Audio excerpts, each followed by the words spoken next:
তোমাকে জানাবো যে এই 9 জনের যে দেহ যাদের কলকাতা পুলিশ মর্গে নিয়ে আসা হয়েছে সেইখানে আমরা রয়েছি।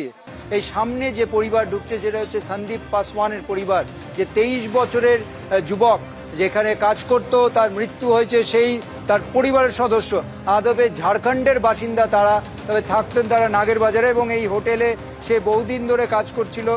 সেরকমই জানা যাচ্ছে হোটেলে সে বিভিন্ন যে হোটেলের কাজ সেই সময় তার পরিবারের সদস্যরা রয়েছে। এবং একই সঙ্গে আমরা যেটা দেখতে পেলাম যে বাংলাদেশের সেকেন্ড সেক্রেটারি তিনি এসছেন এবং তিনি কিছুক্ষণ আগেই ঢুকলেন সামনে আমরা দেখলাম।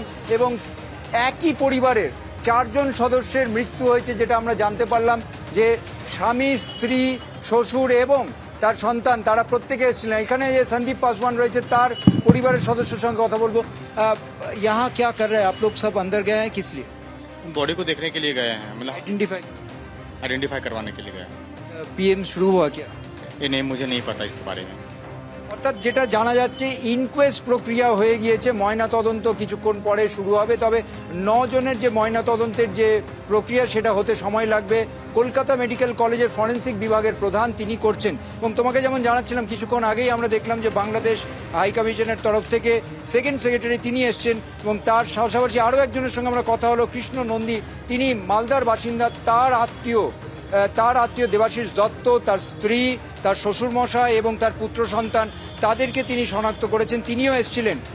তার থেকেই জানা গেল যে তিনি চিকিৎসা করাতে বেঙ্গালুরু এসেছিলেন এবং তারপরেই কলকাতায় এসেছিলেন। কলকাতা থেকে ঢাকা যাওয়ার এরকম একটা পরিকল্পনা ছিল বলে তিনি অনুমান করছেন। তবে তারই মধ্যে এরকম ঘটনা।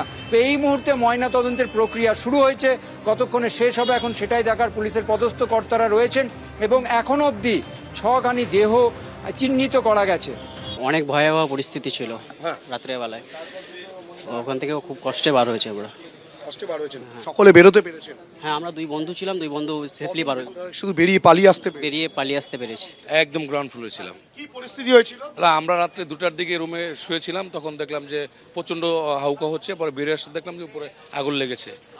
জি জি, মানে 3 তলার হোটেল? হ্যাঁ, 3 তলায় আগুন লেগেছে। আর রাত 2:30 বাজে তখন হোটেল বয় মানে আয়সা দরজার মধ্যে খুব জোরে জোরে ধাক্কাচ্ছে, মানে অনেক জোরে জোরে ধাক্কাচ্ছে। তো আমরা তো ঘুমিয়েছিলাম, উঠি না, তো অনেক জোরে জোরে ধাক্কাচ্ছে।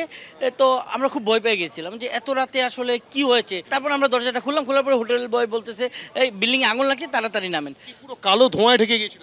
হ্যাঁ, কালো ধোঁয়া দেখে গেছিলো, মানে একদম শ্বাস বন্ধ হওয়ার অবস্থা হয়ে গেছে। আমরা কিছু দেখতে পাইনি, আমাদের রুম থেকে বেরিয়ে আসি, ওপরে আগুন লাগিয়েছে ওই বলি। আগুন নিয়ন্ত্রণের যন্ত্র ছিল? না না না না না না না। এবিপি আনন্দ এগিয়ে থাকে, এগিয়ে রাখে।